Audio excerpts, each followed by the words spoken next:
buenas tardes, noches y lo primero, mis disculpas.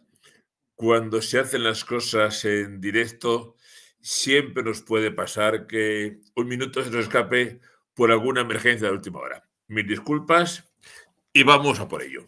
Lo primero, rezar un poquito. En el nombre del Padre y del Hijo y del Espíritu Santo. Amén. Dios te salve María, llena eres de gracia, el Señor es contigo. Bendita tú eres entre todas las mujeres y bendito es el fruto de tu vientre Jesús. Santa María, Madre de Dios, ruega por nosotros pecadores, ahora y en la hora de nuestra muerte. Amén. En el nombre del Padre y del Hijo y del Espíritu Santo. Amén. Y vamos a ello. Como siempre, poniendo nuestros ojos, en primer lugar, en la ciudad eterna. Y dentro de la ciudad eterna, hoy, en lugar de pararnos en San Pedro, nos vamos a parar en otra de las grandes basílicas romanas, Santa María la Mayor. Bueno, ¿y por qué hoy es tan importante Santa María la Mayor?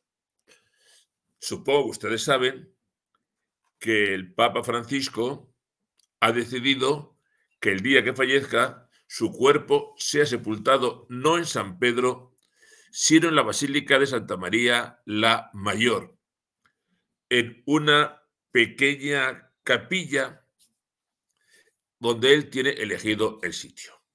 El Papa Francisco es muy devoto a Santa María la Mayor, va con frecuencia, los viajes allí se los encomienda a la Virgen y lo curioso es que sabemos que la sepultura del Papa está ya preparada, pero es que además de la sepultura del Papa, pues están terminando de acondicionar un apartamento equipado con lo último de mobiliario hospitalario.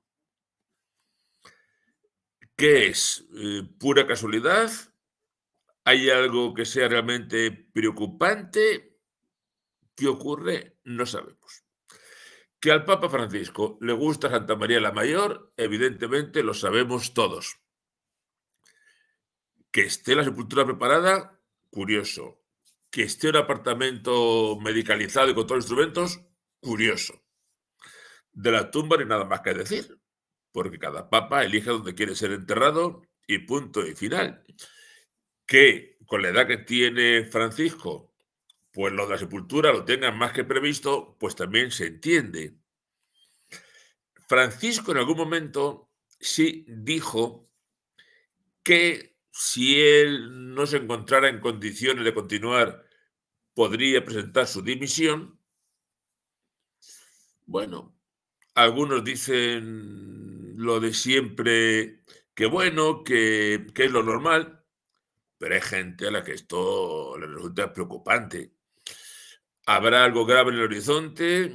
¿Habrá alguna situación que exija tantos cuidados? No sabemos.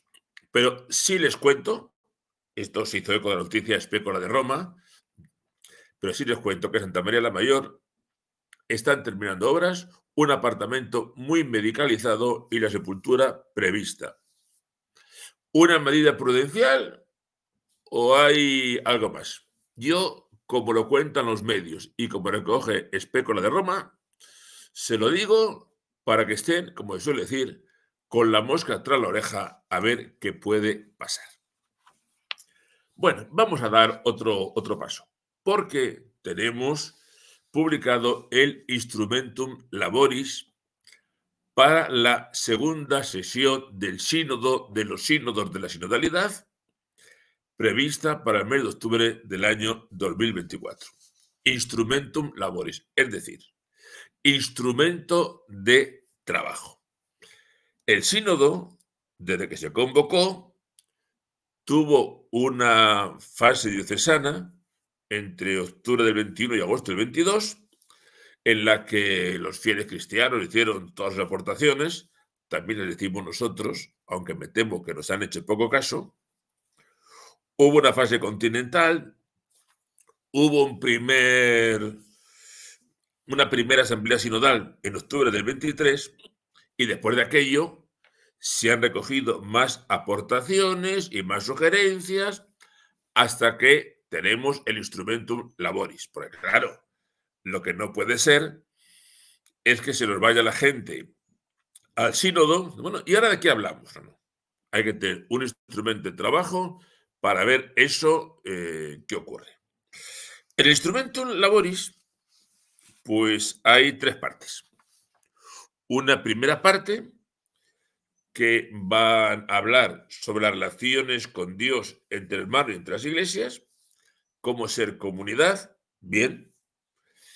Curioso, dice que van a crear el ministerio de la escucha y el acompañamiento. Eso antes se llamaba la dirección espiritual, ahora se ha cambiado de nombre por la cosa que quede más bonito. Habrá una segunda parte sobre itinerarios formativos y discernimiento comunitario. Ojo a la palabra discernimiento, que es eso de discernir. Bueno. Y una tercera parte sobre diálogo ecuménico e interreligioso. ¿Cuál ha sido el eco? Pues que la parte más avanzada y más progresista de la Iglesia está muy cabreada. Están muy cabreados. ¿Por qué? Porque ha dicho Francisco que en el sínodo ni se va a hablar de las diaconisas, ni del celibato opcional, de todo eso no se va ni a plantear. Por tanto, tampoco se va a plantear abiertamente la inclusión de los homosexuales. Y entonces, claro, pues los que pensaban que esto iba a ser algo así como la gran revolución, se han encontrado con que de eso nada de nada. Vamos a hablar, a ver qué se nos ocurre, pero nada más. Eso sí, los más progresistas, como el cardenal de Luxemburgo, a quien Dios confunda, si lo ha confundido ya, dice que bueno, que seguiremos estudiando. Bueno, pues sí, estudien ustedes. Si estudiar lo del diaconado femenino está muy bien, sigan ustedes estudiando. Los progresistas, María Ángeles, cabreados como monas. Que si van a hablar de Cristo, no entremos en detalles. Al final, esto desemboca en lo que todos sabemos, en un nada sin sifón. Dese cuenta más de una cuestión, que previa a esta asamblea sinodal, ya el Papa Francisco nos dio una lista de no sé cuántos temas que había que abordar. Se lo dije en su momento. Si los temas los da el Papa, ¿para qué queremos el sínodo? Y si tenemos el sínodo, ¿por qué el Papa tiene que dar temas? Pero bueno, el instrumento laboral está ahí y de momento no es que valga para mucho, pero tampoco es malo. Ya nos contarán qué hacemos. Quería hablar algún día de este tristísimo tema de las ex ya clarisas del monasterio de Belorado en Burgos. Y me van a permitir que les diga sobre todo una cosa. No se confundan pensando que lo de Belorado es un problema de doctrina y de iglesia tradicional o la iglesia progresista. Tararí que te vi. Esta mañana precisamente he estado hablando con el secretario de Mario Iceta, o sea, hablando de esto. No. Lo de la iglesia preconciliar, conciliar o semiconciliar no es más que una disculpa porque no saben cómo salir de un montón de historias. Me van a permitir que en lo de Belorado yo les suelte preguntas que a mí me tienen, no inquieto, pero hombre, para estudiar. Por ejemplo, las monjas de Belorado en mayo rompen oficialmente con la Iglesia Católica. ¿Por qué antes de eso ya tenían constituida una asociación civil?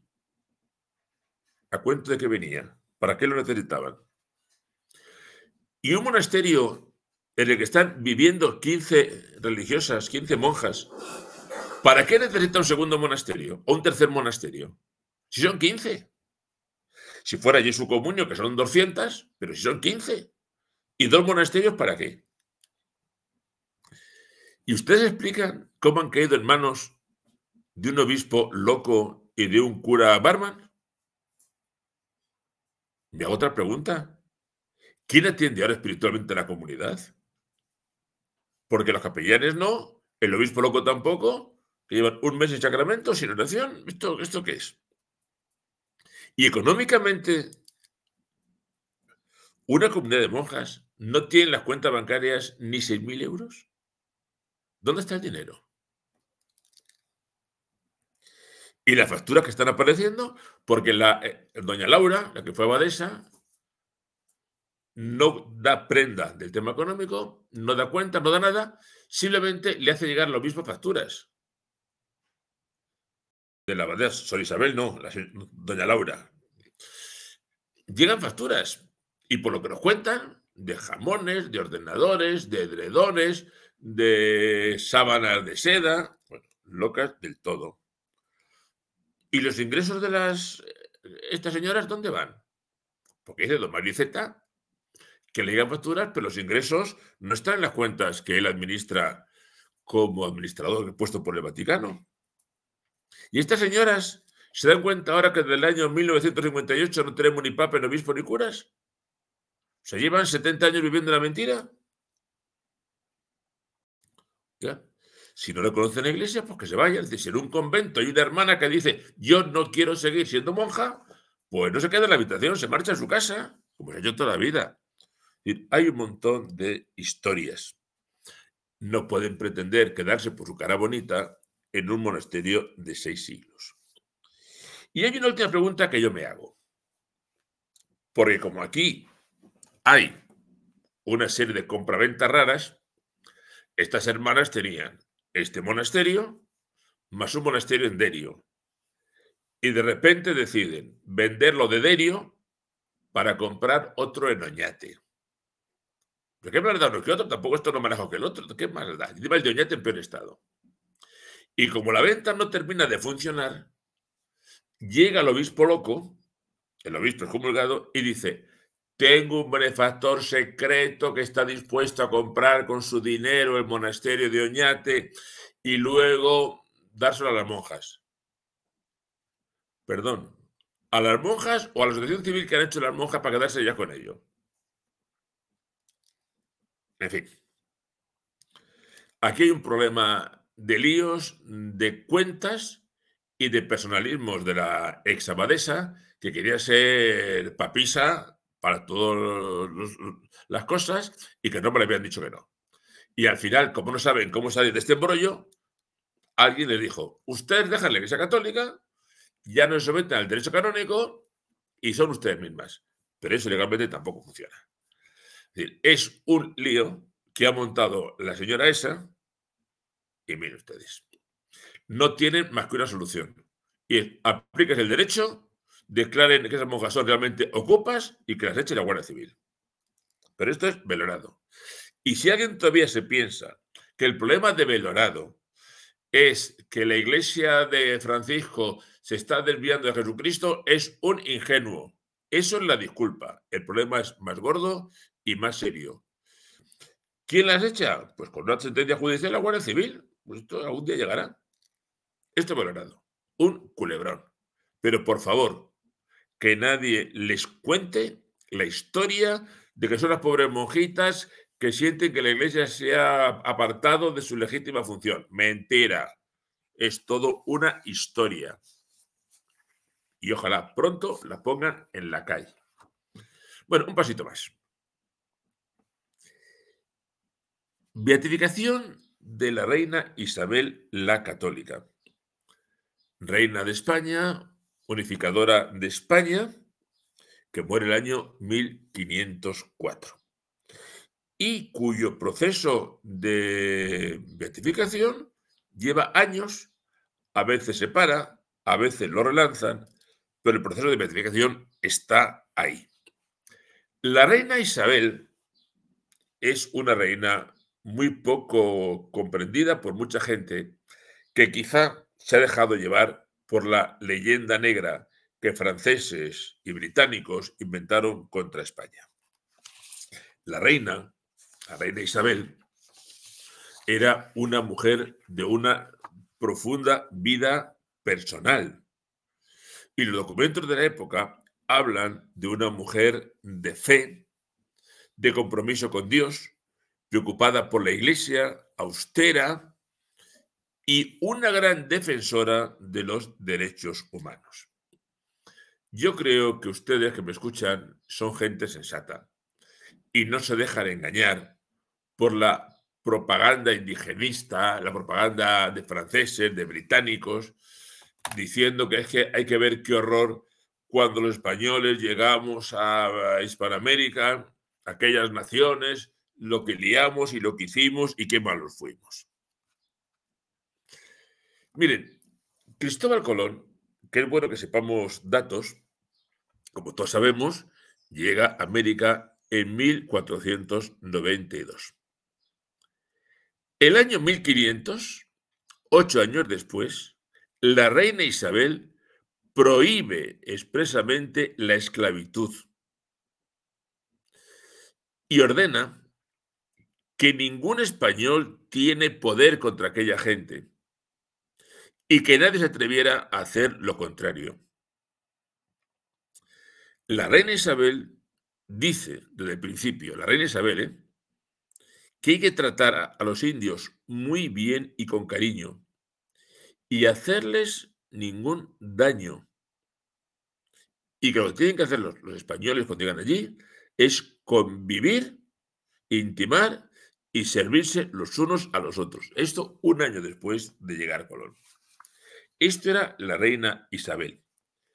Pero es que el año 1503, la reina Isabel da orden de que en aquellos países se funden instituciones educativas, universidades, hospitales, ayudas para la gente. Esto, la reina Isabel. Bueno, quiero decir con todo esto que una mujer que realmente valía. Le voy a dar un par de datos para que a ver si de una vez por todas nos quitamos el estigma de la leyenda negra. Si ustedes van de Texas para abajo, por todos los lugares por donde pasaron los españoles, encontrarán templos magníficos, catedrales, universidades, hospitales, colegios. Es decir, todo el arte colonial es lo que hicieron los españoles no en las colonias, sino en su reino, porque América nunca fue colonia, sino parte del reino de España con los mismos derechos y deberes. Si ustedes miran las zonas de América conquistadas, aunque la palabra no sea exacta, o colonizadas por franceses y por ingleses, ¿qué dejaron? Exterminaron a los indios y no dejaron nada. Catedrales, edificios, nada de nada. Y para que vean lo que es la leyenda negra, les voy a dar un dato. ¿Ustedes saben en qué año Estados Unidos aprobó que el matrimonio interracial era legal? En Estados Unidos, el matrimonio interracial se aprueba el año 1967. Hasta el año 1967, en Estados Unidos está prohibido el matrimonio entre personas de distintas razas. ¿Saben ustedes cuándo se aprobó en España el matrimonio interracial? El año 1514. 450 años antes.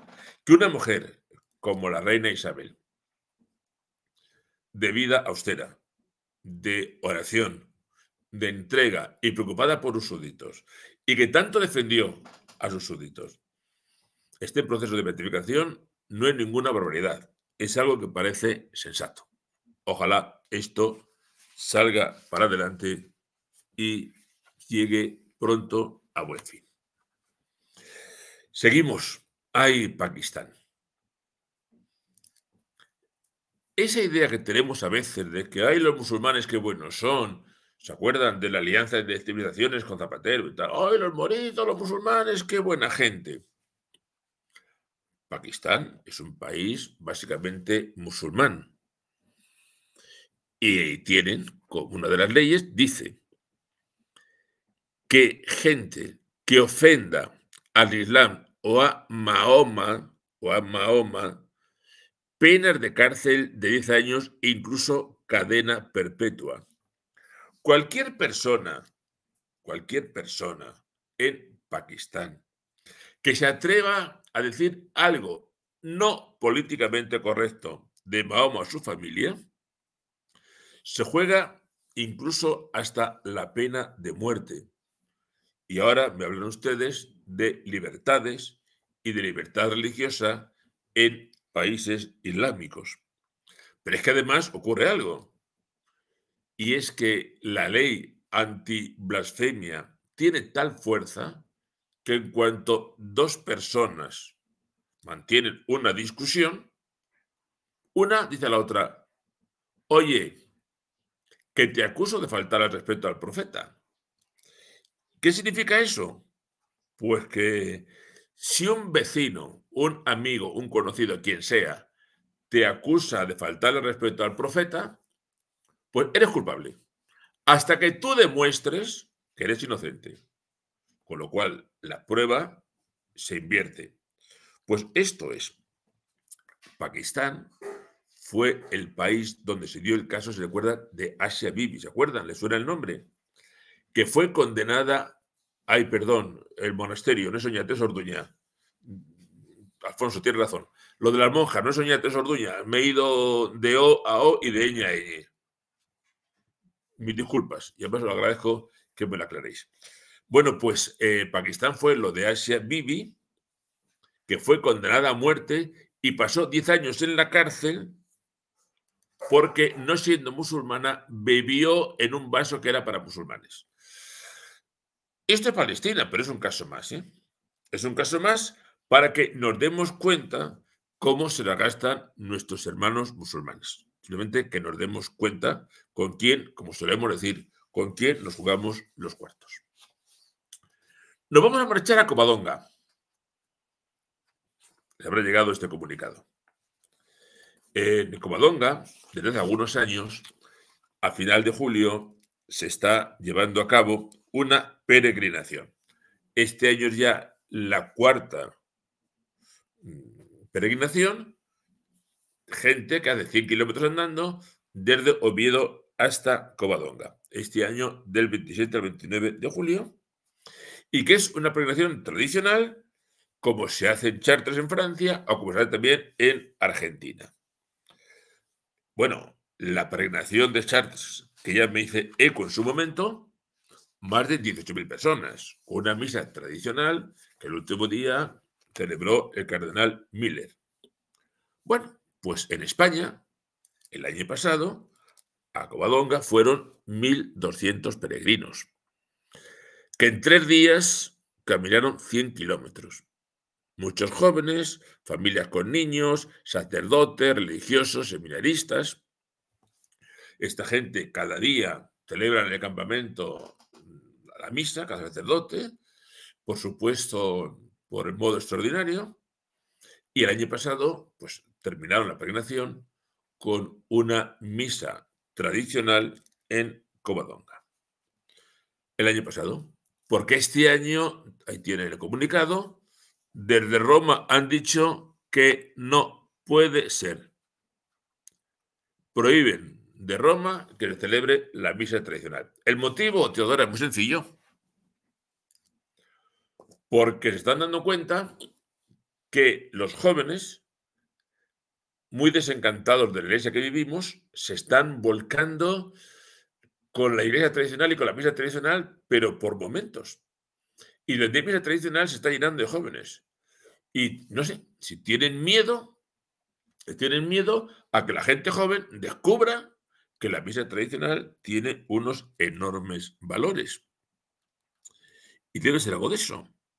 Ahora, miren lo que dice el documento y cómo acoge Nuestra Señora de la Cristiandad la noticia de que no se puede celebrar la misa tradicional en Covadonga.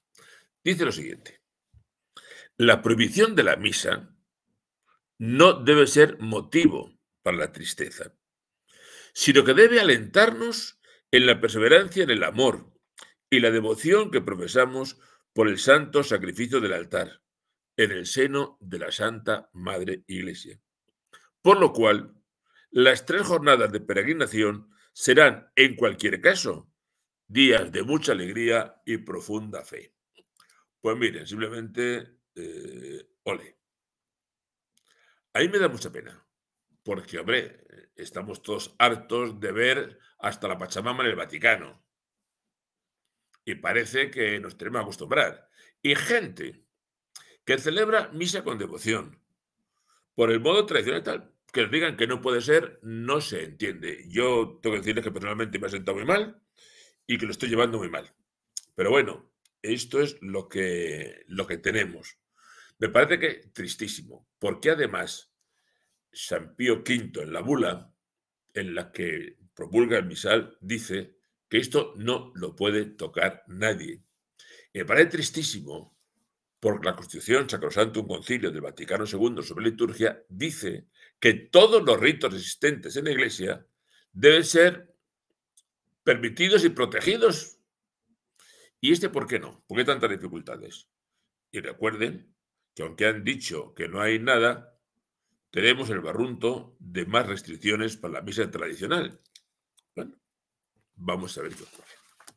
Uy, un par de cositas que son bonitas. Hombre, que también nos toca alguna cosa bonita. Esto es de Paraguay. Lo que están viendo es la Constitución de Paraguay. Dice, el derecho a la vida es inherente a la persona. Se garantiza su protección en general desde la concepción y queda abolida la pena de muerte. Bueno, pues es que ha habido un encuentro de la Asamblea General de la Organización de Estados Americanos en Paraguay, del 26 al 28 de junio, hace apenas unos días. Y lo que me ha gustado, y sí quiero destacar, es que el viceministro de Relaciones Exteriores, pues fue muy firme defendiendo el derecho a la vida desde la concepción y defendiendo la igualdad de derechos basada en el sexo biológico, no en la ideología. Y pide que se eviten ambigüedades en términos legales y que se protejan las libertades de todos. Es decir, fue muy firme en el aborto, muy firme en la ideología de género, muy firme en la defensa de la vida desde la concepción y muy firme reconociendo que en este mundo no hay más que hombres y mujeres, nada de cosas intermedias. Y pide que seamos claros en el lenguaje. Yo le doy toda la razón, porque por el lenguaje empiezan las cosas. Ustedes recuerden que no es igual fornicar que hacer el amor y que no es igual abortar que interrumpir el embarazo. Cambiamos el lenguaje y aparece que todo lo hemos cambiado. Hombres, mujeres, vida respetada desde su concepción. Y me ha gustado que dentro de ese encuentro habló también el presidente del Frente Nacional por la Familia de México, que elogió este mensaje y se adhirió claramente a defender el derecho de la vida. Así que una muy buena noticia que de vez en cuando nos interesan. Y termino con estos dos sacerdotes. Hombre, que estamos hablando de Siria, de Alepo, una ciudad que ha sido prácticamente arrasada por la guerra. Una ciudad impresionante. Yo conocí hace muchos años Alepo y que prácticamente ha quedado reducida a escombros, donde los cristianos casi han desaparecido. Las iglesias están, bueno, de todo. En fin.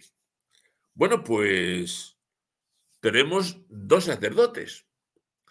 Son dos hermanos gemelos ordenados en Alepo, son franciscanos y se han ordenado en la parroquia de San Francisco de Alepo, donde ellos desde pequeños sirvieron, han ayudado a los jóvenes, han sido monaguillos y han colaborado muchísimo. Bueno, pues yo creo que para nosotros hoy es una enorme alegría que en tierras de misión, en tierras de persecución, en tierras de muerte, haya dos hermanos gemelos que digan, nosotros franciscanos, nosotros de Cristo y nosotros sacerdotes. Les quería haber comentado alguna cosa más, un detalle. Por ejemplo, oigan, Nicaragua, Daniel Ortega, ha prohibido Radio María. Radio María. Ni se fíen de los musulmanes, ni se fíen de los políticos de izquierdas, que al final vamos todo a lo mismo, a prohibir todo lo que no sea lo suyo. Pero bueno, habría más cosas, pero tenemos que ir y dejar las cosas por aquí, que tenemos nuestro tiempo.